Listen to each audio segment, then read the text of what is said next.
Olá, seja muito bem-vindo ao nosso Momento Consult. Eu me chamo Gilberto Meira, sou consultor jurídico tributário aqui na Consult. Você já deve estar acompanhando há algum tempo, mas a boa regra da educação manda que nós nos apresentemos, digamos esse olá, ao invés de ficar dizendo bom dia, boa tarde, boa noite.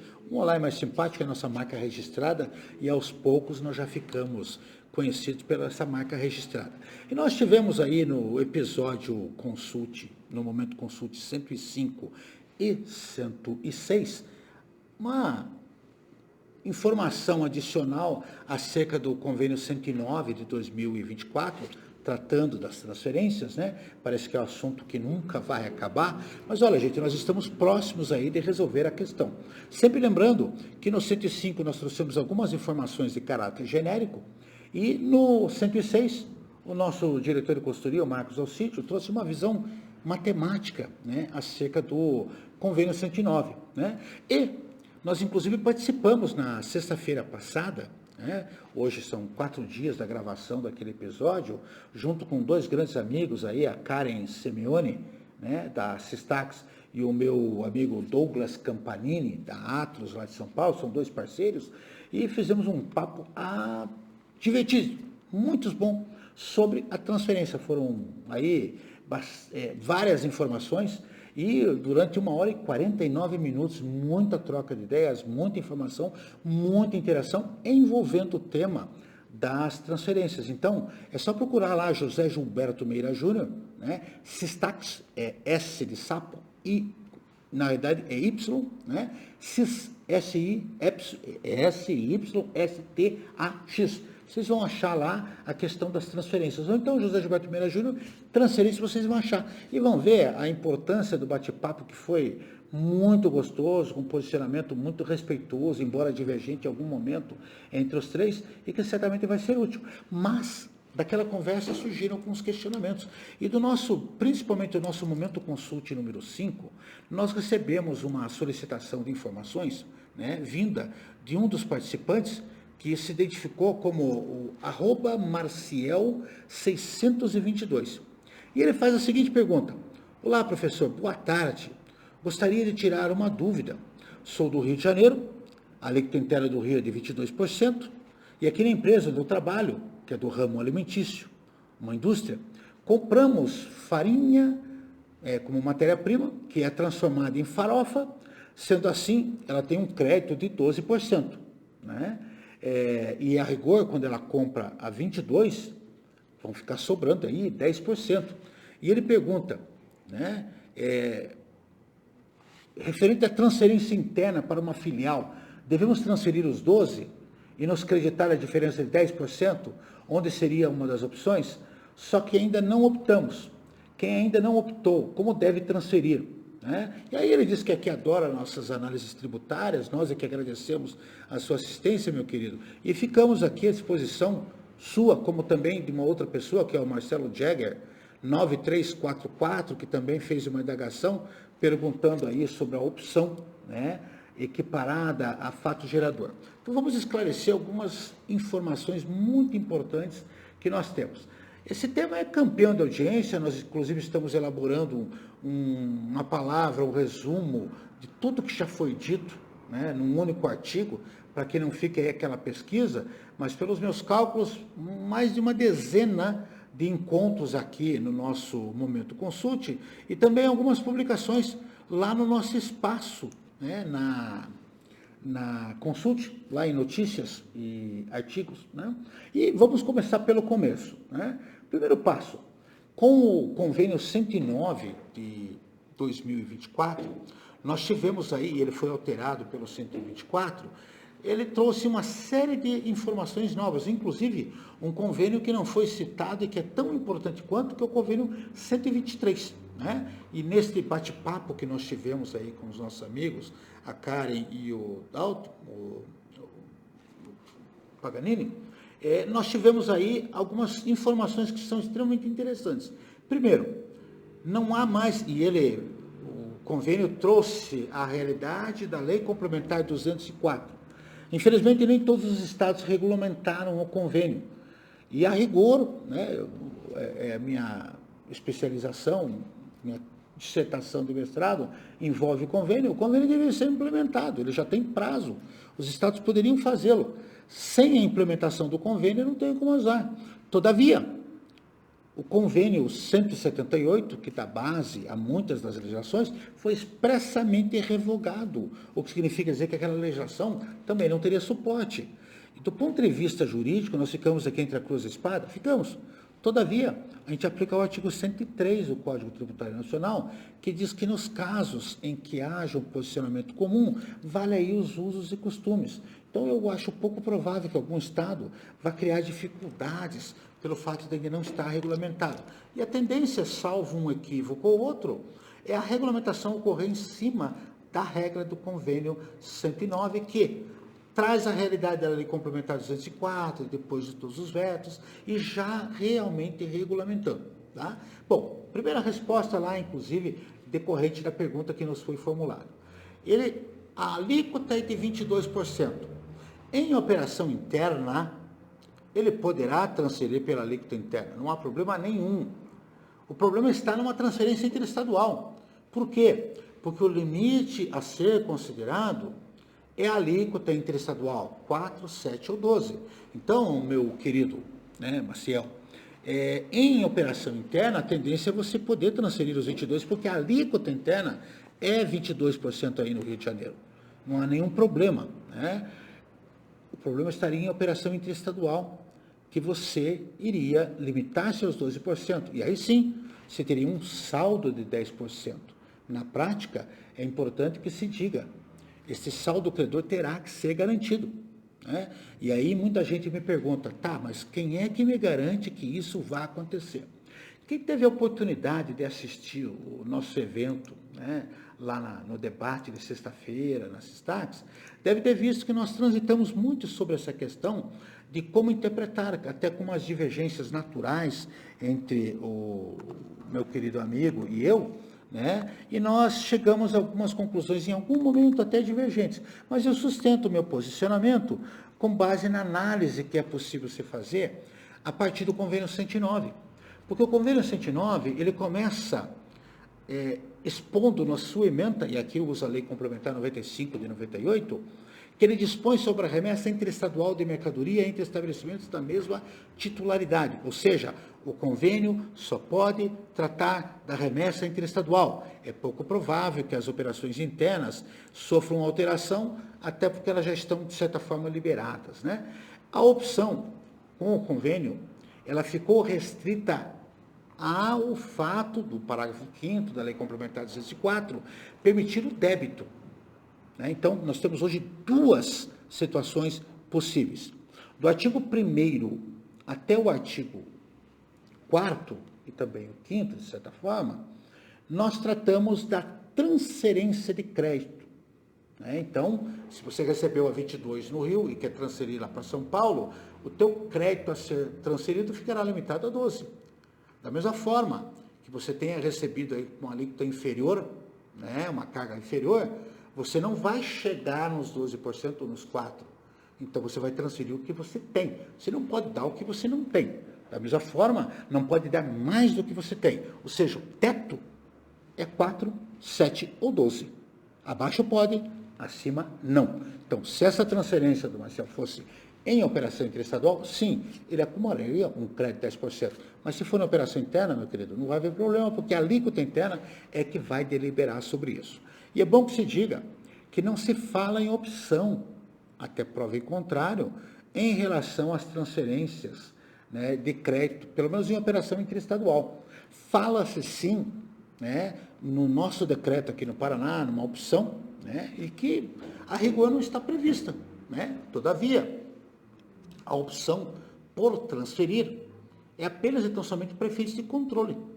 Nós tivemos aí, inclusive, num dos nossos comentários, e tem lá, inclusive, uma matéria, a última matéria publicada sobre o tema transferências, a questão, e aqui no Paraná, envolvendo o estorno de crédito, e é bom que se lembre que isso é reflexo da DC 49, nas situações onde eu transfiro para uma filial, aqui no Estado, e esta filial recebe o crédito, mas lá na frente ela tem uma saída, e ela aproveita o crédito. Porém, existe outra circunstância onde eu não transfiro, eu fico com o crédito na matriz e não transfiro o crédito. E a minha filial dá saída com isenção ou não incidência. Ora, é bom lembrar que a DC 49, ela deixou bem claro que para efeitos fiscais, aquele conceito de filial, de autonomia de estabelecimento, já não tem mais prevalência, é tudo uma coisa só. É claro que ele continuará tendo autonomia jurídica, autonomia negocial, autonomia financeira, mas para efeitos fiscais, hoje é considerado uma empresa só, um único estabelecimento. E isso, que nos ajuda a manter o crédito, acaba nos trazendo o seguinte recado. Nós tivemos um boletim aqui no Paraná, o boletim 13, que foi objeto de comentários aqui, que orienta que eu transfiro para você em São Paulo, né, embora ainda não esteja escrito, e lá em São Paulo você tem uma série com isenção. Eu vou ter que se tornar o crédito aqui. Ah, mas o Estado não tem controle. De fato, não tem. Só que é bom lembrar que no convênio 109, lá na cláusula 6ª, ele traz, além da variante, né, da alternativa do débito, ele é seguido de uma cláusula 7ª, que já dá o tom da conversa. Diz assim: as unidades federadas prestar-se-ão mutuamente assistência para a fiscalização do disposto neste convênio, condicionando-se à administração tributária da unidade federada de destino ao credenciamento prévio junto à administração tributária da localização do estabelecimento remetente. O credenciamento prévio de que trata esta cláusula não será exigido quanto à fiscalização que for exercida sem a presença física. Ora, gente, assim como o Estado do Paraná já está exigindo o estorno de crédito, mas ele tem controle, nós entendemos haver importância da rastreabilidade, né, deste crédito em operação interestadual. Então, é uma questão de tempo de se criar um controle, um CST específico, um CFLP. Essa informação não tem a menor dúvida que vai lá para o IFD, porque o Estado de destino vai ter que ter o controle, se por um acaso tem crédito lá na origem. Isso vai ter que ser rastreado e identificado. E há uma tendência. Se vocês observarem no comentário que nós fizemos, quando falamos acerca desta questão, lá no nosso material, lá no site da Consult, nós tratamos dessa questão e falamos, inclusive, que era legítimo o estorno do crédito, por quê? Ora, o artigo 155, parágrafo 2º, incisos 1 e 2 do texto constitucional, deixam bem claro que o crédito do ICMS ele tem que ser estornado em caso de isenção ou não incidência.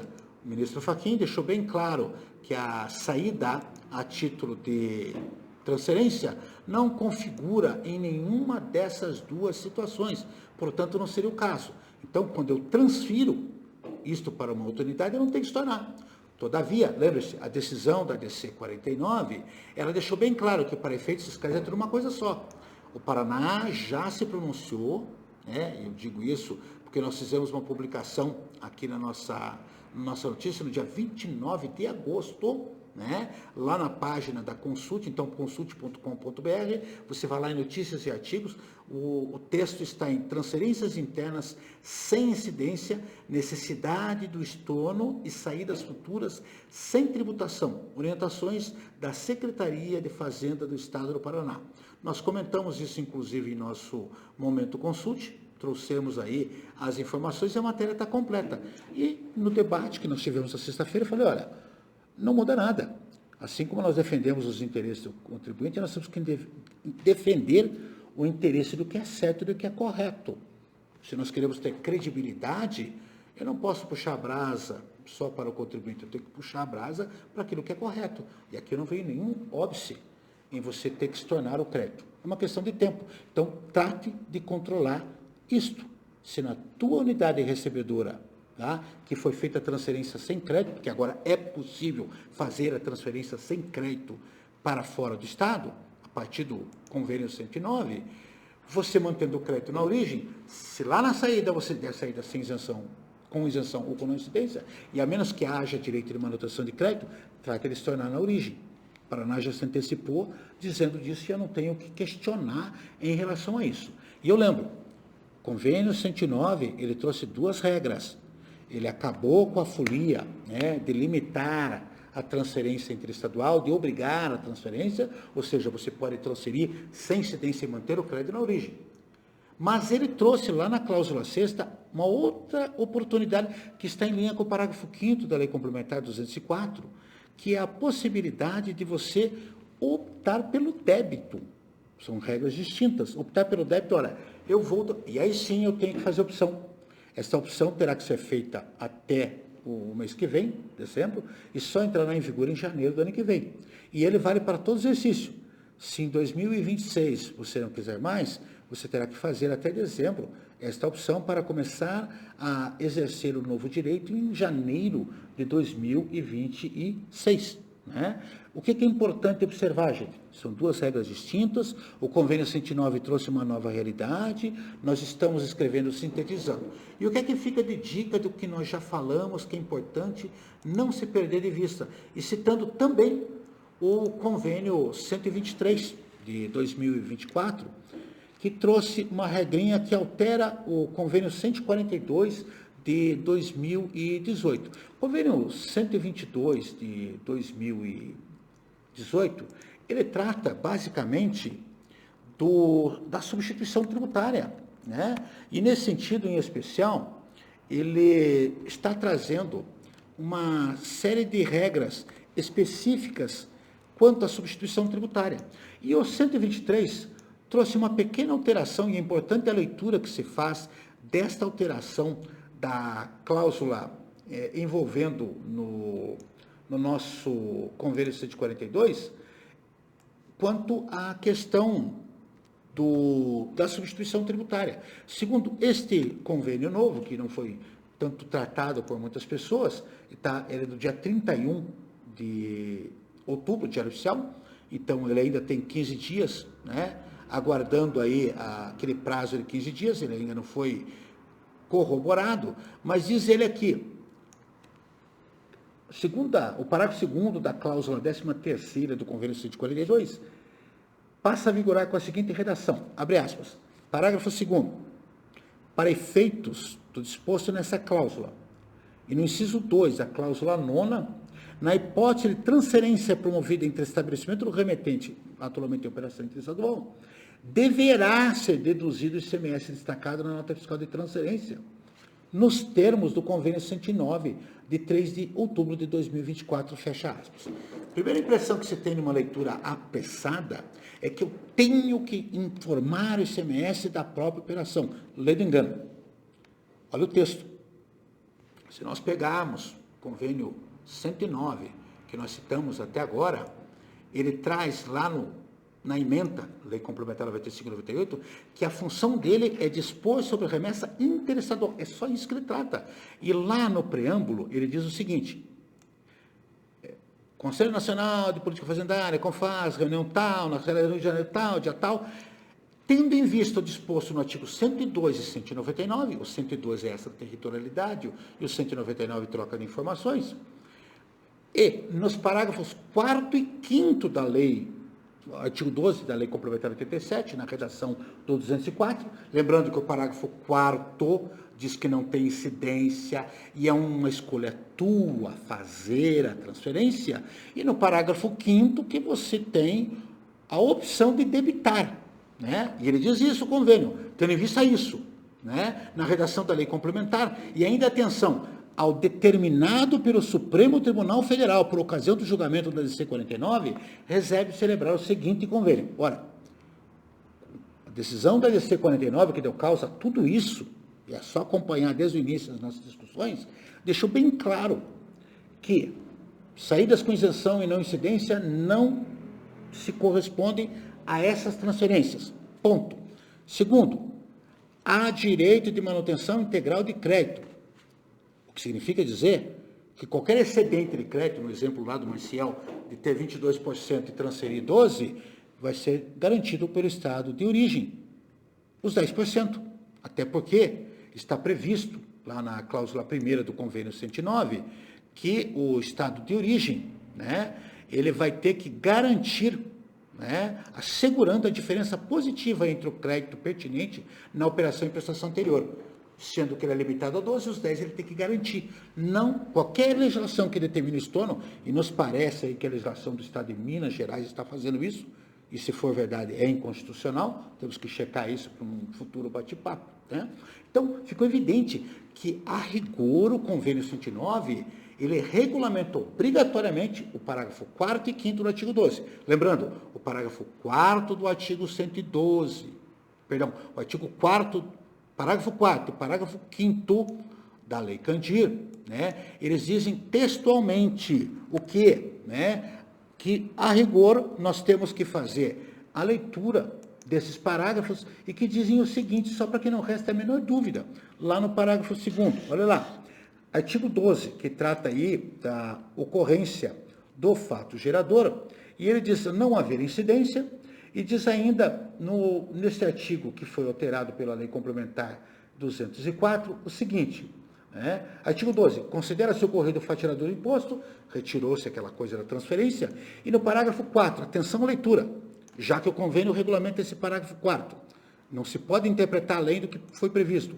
Parágrafo 4º, não se considera ocorrido o fato gerador do imposto na saída de mercadoria do estabelecimento para outro da mesma titularidade, vírgula, mantendo-se o crédito relativo às operações e prestações anteriores em favor do contribuinte, inclusive nas hipóteses de transferência interestadual em que os créditos são assegurados. Primeiro, pela unidade federada de destino, no limite da transferência, ou seja, eu tenho 22 nesse exemplo, eu transfiro 12, o Estado de destino tem que garantir, né? Limitados a esse percentual. E pela unidade federada de origem, em caso de diferença positiva, o que é isso? Eu recebi 22, transferi 12, sobrou 10. Ele tem que manter, né? Então fica evidente que não pode ser outra coisa que não seja isso. Da mesma forma, o parágrafo 5º diz aqui, ó, alternativamente ao disposto no parágrafo 4º deste artigo, ou seja, quer transferir ou não quer, já que é um benefício que você vai escolher, nesta situação, alternativamente ao parágrafo 4º, por opção do contribuinte, a transferência de mercadoria pelo estabelecimento pertencente ao mesmo titular poderá ser equiparada à operação sujeita à ocorrência de fato gerador de imposto, hipóteses que serão observadas. Na operação interna, a alíquota estabelecida, 22% nesse exemplo do Rio, e na operação interestadual, 4, 7 ou 12. Ou seja, qualquer interpretação diferenciada, tanto do convênio 109 quanto do convênio 123, que trata aqui especificamente da substituição tributária, seria um equívoco. O que isso quer dizer, o 123? Se você não fizer a opção de transferir o crédito em operação interestadual, você não está obrigado a deduzir o imposto próprio, só que você vai estar encarecendo a transferência. Por quê? Por uma razão muito simples. A transferência, ela vai ser tributada porque o convênio, ele deixa bem claro que na substituição tributária, eu estou tributando a etapa subsequente. E aqui fica difícil eu contestar. Por quê? Porque é uma ficção jurídica. E nesse caso vai ser feito. Então você tem que avaliar, nos casos de transferência, se realmente vale a pena não debitar. Da mesma forma que se ocorrer a antecipação. Atenção, não confundir antecipação, né, com default. Antecipação só não é substituição tributária porque é o próprio contribuinte que está fazendo, mas ele está cobrando ICMS em etapas anteriores. E dentro da lei, né, já tem tema de repercussão geral sobre isso, o Estado tem autonomia para fazê-lo. Eu não vejo motivo para impedir. A única coisa é que se você não transferir ou não debitar, são duas coisas distintas, parágrafo 1º, ou cláusula 1ª até a cláusula 4ª, diz respeito à transferência optativa, e a cláusula 6ª do convênio ao débito. Esse tem que fazer a opção, né? E é importante que se diga que isso vale também, à luz do convênio 123, para a substituição tributária e vale para a antecipação. Uma pergunta que nos fizeram, eu tenho que recolher o DIFAL nas transferências? Não tem posicionamento nenhum, mas eu vou me antecipar. Ora, se a DC 49 entendeu que nós não temos fato gerador na transferência entre estabelecimentos, na saída, eu também não tenho fato gerador na entrada. Ou seja, não há que se falar em DIFAL nas transferências interestaduais, certo? Bom, essas eram as nossas observações, existem questões a serem levantadas, novos temas nós traremos, mas aguarde, nós estamos elaborando um materialzinho que vai ser divulgado para vocês e vai ficar à disposição, onde nós trataremos aí um resumão sobre tudo o que foi dito, de como está, como é que vai ser feito, e qualquer dúvida que você tenha, venha novamente, está aí o nosso canal para você vir nos indagar, nos perguntar, e nós temos sido instados a isso, né, nessas questões em relação a essas pequenas controvérsias que vão haver, não há dúvida nenhuma, muitos equívocos de interpretação. Nós temos tranquilidade em dizer que o convênio 109, então, ele traz duas coisas. Uma alternativa de transferência de crédito, uma equiparação à tributação, rigorosamente que está em linha com o convênio 204. Foi, aliás, o que se lutou com a derrubada do veto. Tá bom? Bom, gente, nosso bate-papo fica por aqui, o que não quer dizer que nós tenhamos encerrado a discussão. Aqui embaixo você tem um espaço para comentários, para observações, e em querendo nos mandar indagações, nos mande lá para o nosso e-mail, momentoconsulte@consulte.com.br. E não esqueça do seu likezinho, nós vivemos de referenciamento. Divulgue o material, compartilhe, comente, traga suas informações. Nós agradecemos. Nos acompanhe aí pelos nossos canais, a Consulte. Nós mesmos temos nossos canais no LinkedIn, no Instagram, no Facebook. E, quem sabe, numa próxima, a sua questão será objeto de comentários. Tá bom? Até uma próxima.